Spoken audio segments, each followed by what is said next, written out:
Yeah, so today I'll tell you about some new protocols for estimating properties of fermionic systems. And as we'll see, these protocols will be built on various new results that may be useful more generally. So this work actually had a very concrete motivation, which was to remove the exponential scaling of an algorithm that had been recently developed by my co-authors, so Ryan Babbush, Bill Huggins, and Joonho Lee, as well as their collaborators. They called this algorithm quantum classical quantum Monte Carlo, or QCQMC for short. It's a hybrid quantum classical algorithm for simulating fermionic systems. It was implemented on the Sycamore processor in what constituted the largest chemistry experiment on a quantum computer so far.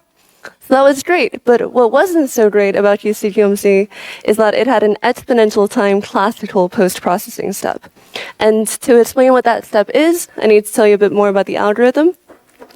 So QCQMC is based on quantum Monte Carlo, which is a family of classical computational techniques for the ground state problem. And generically, quantum Monte Carlo methods rely on an ansatz to the ground state, referred to as the trial wave function, and the accuracy of the calculation depends on the quality of this trial wave function. So the main idea behind QCQMC was to improve the accuracy by using the quantum computer to prepare richer families of trial wave functions than would be classically tractable. Now, an important step in quantum Monte Carlo is to estimate the overlaps between the trial wave function and many different so-called water states. And the way this was done in the original version of QCQMC is using the classical shadows protocol, specifically the one that's based on making random Clifford measurements. And the advantage of using classical shadows for this is that the number of copies of the trial wave function that we need is small. It's only logarithmic in the number of waters, so this substantially saved on quantum state preparation cost. But the big drawback was that the classical post-processing is exponentially costly. So naturally, we sought out to remove this bottleneck. And in this talk, I'll show you protocols for estimating several classes of fermionic quantities, including but not limited to the overlaps required for QCQMC. And crucially, our protocols are going to be efficient in terms of both quantum and classical resources. The protocols are still going to be based on the basic framework of classical shadows, but instead of using the Clifford measurements considered by the original shadows paper, which is what led to the exponential post-processing, we'll use different measurement ensembles that turn out to work better in our fermionic setting. Specifically, we'll use random Matchgate circuits, hence the name Matchgate shadows. But before I tell you what those are, let's review the shadows framework. So the objective is to estimate the expectation values of multiple observables with respect to an unknown state rho, assuming that we're given copies of rho. So how do we do this? Well, the first step is to choose some distribution over unitaries, which we'll denote by D, and we make random measurements according to this distribution. So we sample a unitary U from D, and then measure rho in the basis given by U dagger acting on computational basis states. So we can write down the quantum channel M that describes this random measurements process. And for certain distributions, this channel M will be invertible, in which case M inverse applied to the post-measurement state serves as an unbiased estimator for rho. And this unbiased estimator is what's referred to as the classical shadow of rho.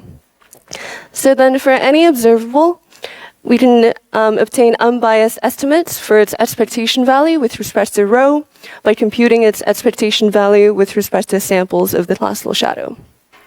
We collect some appropriate number of samples by repeating this procedure. And I want to point out that measuring rho is the only step that we do on the quantum computer. Like, it's not like we physically apply M inverse or anything. We just consider these expressions classically. Okay, so that's the classical shadows framework, but an important thing to bear in mind is that not all protocols derived from this framework are actually efficient. The efficiency will depend both on the observables of interest and on the unitary distribution that we choose. In particular, the number of samples that we should take scales with the maximum over the variance for each observable. So here, var of OI is the variance of the estimate that we get for OI from the shadows associated with the distribution D. So this variance also depends on D. Therefore, in order to not need too many copies of rho, ideally you want to choose D such that the variances of all of your observables are small. This may or may not be possible. And note that even in the cases where it is possible, you might still have the problem that there's no efficient way to do the classical post-processing, namely to compute the expectation values of your observables with respect to the shadow samples. And so that's what happened with the original QC-QMC algorithm. So by using the uniform distribution over Clifford circuits, it turns out that the relevant observables to measure for getting the requisite overlaps all have small variance. But the problem was that there doesn't seem to be a way to efficiently do the post-processing for arbitrary Clifford circuits. So as we can see, there's several things to sort of check when trying to construct a viable protocol based on the shadows framework. And we can compile these into a general checklist. So suppose we have a set of observables that we want to measure and a candidate distribution D. Well, we should, of course, make sure we can actually efficiently sample unitaries from this distribution and implement them. So this is step 0. It's sort of a basic prerequisite. Step 1 is to determine the measurements channel M and then its inverse to figure out what our shadow samples look like. And then we need to see if we can figure out a way to efficiently do the classical post-processing, like to extract expectation values from our shadow samples. And finally, we should also analyze the variance, hopefully show that it's small for all of our observables. Okay, so as it turns out, we can do all of these steps for various types of fermionic observables when D is taken to be the uniform distribution over Matchgate circuit. Okay, so what's a Matchgate circuit? Well, under the Jordan-Wigner transformation, Matchgate circuits are qubit representations of fermionic Gaussian unitaries, which implement free fermion evolution. More precisely, we're going to define them in terms of Majorana operators. So for n qubits representing n fermionic modes, there's 2n Majorana operators, gamma, which are defined by these anti-commutation relations. And if you'd prefer, you can also define them starting from creation-annihilation operators. So now for some important notation. For any subset S of indices between 1 and 2n, we'll use gamma sub S to denote the product of the Majoranas with indices in S. So there's 2 to the 2n of these products, and they form a basis for the space of n-qubit operators. One way to sort of see this is that under the Jordan-Wigner transformation, each product of Majoranas maps to a different Pali string. Okay, so now Matchgate circuits act on Majoranas in a special way. Specifically, a Matchgate circuit conjugates each Majorana into a linear combination of Majoranas where the coefficients are given by an orthogonal matrix. So because products of Majoranas span the full space, this equation uniquely defines U up to an irrelevant global phase. So each Matchgate circuit is specified by some orthogonal matrix Q, so we'll add that Q as a subscript to U. And for a tiny bit more notation, we'll also use script U sub Q to denote the quantum channel that conjugates by U sub Q. Okay, so now let's go through our checklist for D taken to be the uniform distribution over Matchgate circuits. The first thing to check is that we can actually efficiently implement this distribution. And this is quite standard, so I won't go into the details. The bottom line is you can efficiently sample a uniformly random Matchgate circuit and compile it into a linear depth circuit consisting of 1 and 2 qubit Pali rotations. So now for the more difficult part. The first non-trivial task is to determine the measurements channel M. So we had this expression for M for an arbitrary distribution D. And we can rewrite this expression in such a way that separates out the dependence on D. So we see that M depends on the distribution D only through its twofold twirl channel. So the average over D of 2 copies of the unitary channel. Okay, so when D is the uniform distribution over Matchgate circuits, recall that there's a 1-to-1 correspondence between Matchgate circuits and orthogonal matrices, so we can write this twofold twirl channel, E2, as a Haar integral over the orthogonal group. Now, how do we evaluate E2?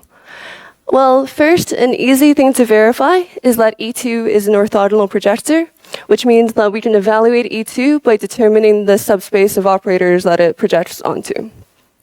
And we can do this by thinking about symmetries of the Matchgate group. In particular, it turns out that by picking out certain permutations and diagonal reflections from the orthogonal group, and considering how their corresponding Matchgate circuits conjugate Majorana operators, we can actually fully determine E2. And we'll revisit this a bit later. But for now, once we have E2, we can calculate the measurement channel M. We find that M is this linear combination of projectors P sub 2L, where P sub 2L projects onto the subspace spanned by all products of 2L Majoranas. So from this, we see that M is not in fact invertible on the full space of operators because it doesn't map onto any product of an odd number of Majoranas. But it is invertible on the subspace spanned by even products. And this turns out to be sufficient for our purposes, essentially because physical fermionic observables are generally even. Okay, so now that we've determined the measurements channel, we know what our Matchgate shadows look like. So now we need to think about how to compute expectation values with respect to these shadows. So plugging in our expression for M inverse, we find that expectation values with respect to samples of our Matchgate shadows have this form. So a natural thing to do is to try to compute each term in this linear combination separately. But can we do this efficiently? The first thing that's potentially worrying is this projector P sub 2L, because the naive way to apply this projector would be to expand everything out in the gamma sub S spaces, like the basis of all products of Majoranas, keep only the ones with 2L Majoranas and evaluate those. But this would involve dealing with an exponential number of terms. Okay, so our workaround for this part is essentially to find a generating function. In other words, we encode all of these trace terms that we want to compute as the coefficients of a certain polynomial. So this is what this polynomial P of Z looks like. You can see it depends on the computational basis state B that was measured through these signs -1 to the B sub j. It also depends on the particular Matchgate circuit, UQ, that was sampled through these gamma tildes here. So the gamma tildes are what you get by conjugating the gammas by U sub Q. You can sort of think of the gamma tildes as like a new basis of Majoranas that we get from rotating the original ones. Okay, so the nice thing about this polynomial is that it doesn't involve those pesky projectors P2L. So we've potentially made our lives a lot easier, but of course we're not done because now the big question is, how do we determine this polynomial? Like, can we do it efficiently? And this is where we have to start thinking about specific observables O. So in the paper, we take two approaches. The first approach involves working directly with the Clifford algebra generated by the Majoranas in order to derive explicit, efficiently computable expressions for phi of z for various broad classes of observables. So one such class is products of Majorana operators in any basis, and the expectation values of these lets us estimate KRDMs, for instance, as well as arbitrary local observables. Another case we can handle is where the observable is the density operator of any fermionic Gaussian state. So a fermionic Gaussian state is an eigenstate or thermal state of a free fermion Hamiltonian. And the expectation values of these give us, for instance, the fidelities between our unknown state and arbitrary fermionic Gaussian states. Another class of operators is of the form ket phi bra 0, where phi is any Slater determinant, which is a Gaussian state of fixed particle number. And the expectation values of these give us the overlaps that we need for QC/QMC. So just to illustrate more explicitly, for this case, we prove that the polynomial P of Z can be written in terms of the Pfaffian of a linear matrix function. So here, M1 and M2 are matrices that we can efficiently compute from our inputs, and then you can compute this Pfaffian in polynomial time. The second approach we provide is a general procedure for efficiently computing any trace of a product of operators, where each operator in the product is either a linear combination of Majoranas, or the density operator of any Fermionic Gaussian state, or any Gaussian unitary. So just to illustrate the generality of this method, you can use it to efficiently compute an expression like this if you wanted to for whatever reason. And I should point out that this is a purely classical algorithm, so it might be useful in classical simulation as well. But in the context of shadows, a concrete application is that it can be used to efficiently compute a quantity like this, which ultimately allow us to obtain estimates of overlaps with arbitrary Gaussian states from our Matchgate shadows. And at a very, very high level, this approach B involves recasting things in terms of Grassmann algebras that are related to the Clifford algebra over Majoranas. Okay, so we can efficiently post-process our Matchgate shadows to get estimates for various quantities, including the overlaps that we need for QC/QMC. But we still have to make sure that the variances aren't too large so that we don't need too many copies of the trial wave function or the unknown state. Okay, so we remember that the measurements channel M depends on the unitary distribution D through its twofold twirl. Similarly, the variance for any observable depends on the threefold twirl, which we'll denote by E3. So to analyze the variance, we want to evaluate E3 for the uniform distribution over Matchgate circuits. How do we do this? Well, remember I claimed for E2 that we were able to fully determine E2 just by picking out certain permutations and diagonal reflections and considering their action on Majoranas. Similarly, we can fully determine E3, again, just by considering these permutations and diagonal reflections. But this is quite interesting because permutations and diagonal reflections don't generate the full orthogonal group. They only generate the discrete subgroup of sign permutations. But the fact that we only need to think about these permutations and reflections to evaluate E3 means that the threefold twirl channel is actually exactly the same for the Matchgate circuits that correspond to sign permutations. These are Matchgate circuits that just permute Majorana operators up to sign. And remember Majoranas map to Pallies. So the Matchgate circuits corresponding to sign permutations are precisely the Matchgate circuits that are also Clifford unitaries. Thus, in T-design terms, this shows that the discrete group of the Clifford Matchgate circuits forms a 3 design for the continuous group of all Matchgate circuits. Sorry. This is a rather general theorem. You can apply it in any context involving up to the third moment of the uniform distribution over Matchgate circuits. But in the specific context of shadows, it implies that we get the same results regardless of whether we randomized over all Matchgate circuits or only the ones that are Clifford. This might have practical implications. It might be easier to implement one ensemble than the other. But from a mathematical perspective, this result ends up being very useful because it lets us use the more obvious symmetry of the full Matchgate group to analyze the discrete subgroup. And this is reminiscent of how, in the original Shadows paper, the fact that Cliffords from a unitary 3 design was a crucial ingredient in analyzing the shadows arising from random Clifford circuits.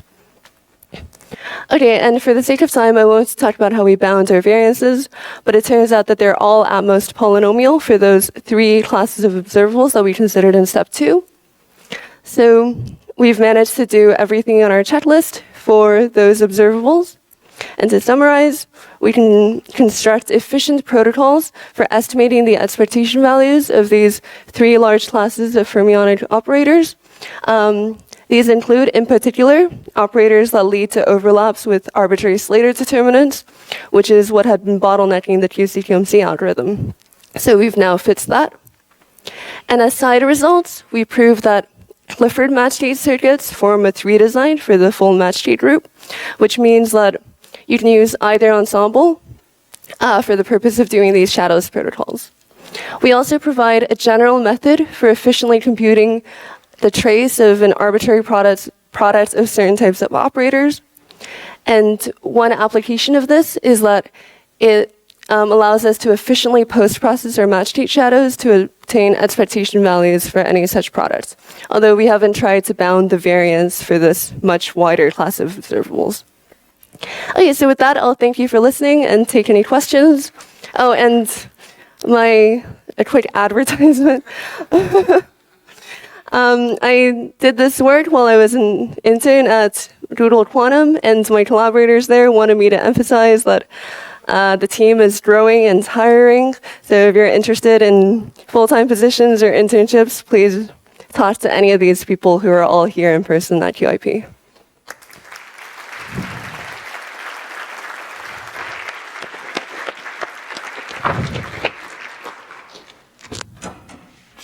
All right, questions? Questions? Let's go over there.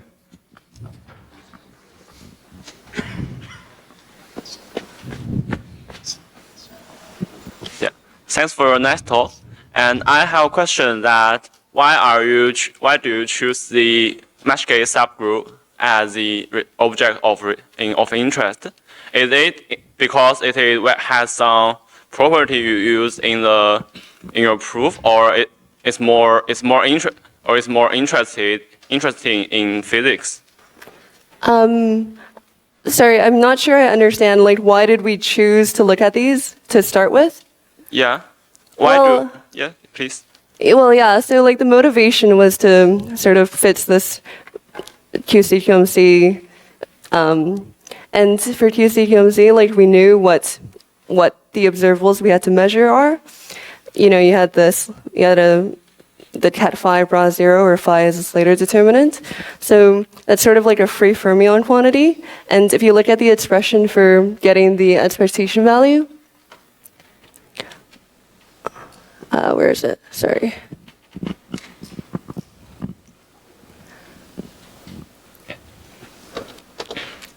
Yeah, so basically, like, after we've, for instance, here, like, after we've done the polynomial trick to get rid of the projector, what you're left with is essentially like the trace of a product of different things. And when, for the Slater determinants, for example, you can express that as like a Matchgate circuit multiplied by a fermionic Gaussian state, like the vacuum state, basically. So if the Matchgate shadow sample is also expressible as a free fermion quantity, then, you know, intuitively it seems like you should be able to classically compute it efficiently. And we make this intuition precise by coming up with a method for actually doing so. Yeah, thank you. There's one on the right over there. Oh, okay. Thanks for the nice talk. For the qubits, for the Clifford case, I have seen some work that would use shorter random Cliffords in order to estimate more and more observables more efficiently. Can you also do that in Fermionic case as well? Oh, that's a good question. And I think in the original version of QC/QMC, they also use that. Haven't thought about it, but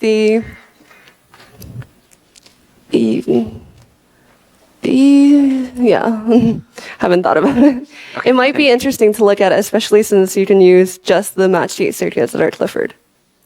Okay, thank you. Right, over there. That guy has his hand up for a long while. No, behind you. I'm sorry.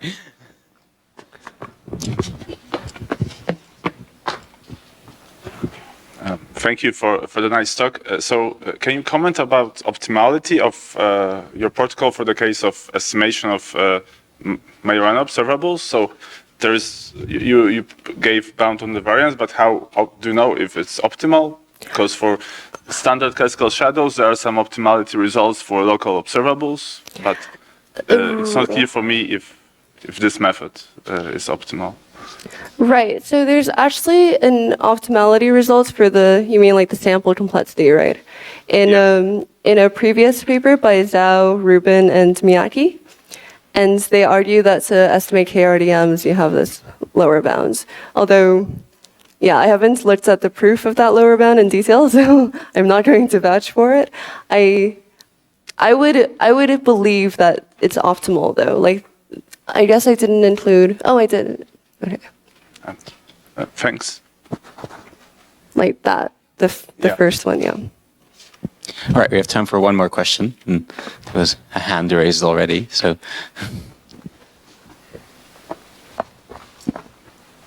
Hi, thanks for your talk. And I have a question about why you choose Matchgate as a touring group in the classical shadow.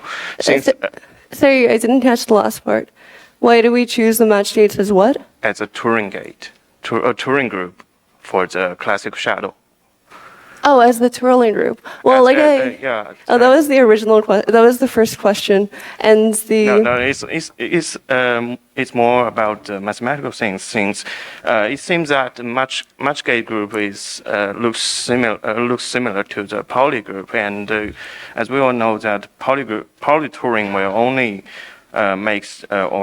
keep the diagonal terms the same, and if you use the Matchgate tool to the I'm not sure I understand why the Matchgate group is similar to the Pauli group. well, since well, in your slide, it seems that They're Pauli rotations. yes, it has some close relationship between this Matchgate and the Pauli group. So I think that it cannot make the M channel invertible, and I wonder if there any trick to make this pseudo inverse to keep enough information and to don't lose something that important. Oh, you mean like whether you can make M invertible on the full Yeah. space of operators rather than just on the even subspace? No. My question is that the pseudo inverse can pseudo inverse keep enough information? Oh, yeah, for our purposes, yeah.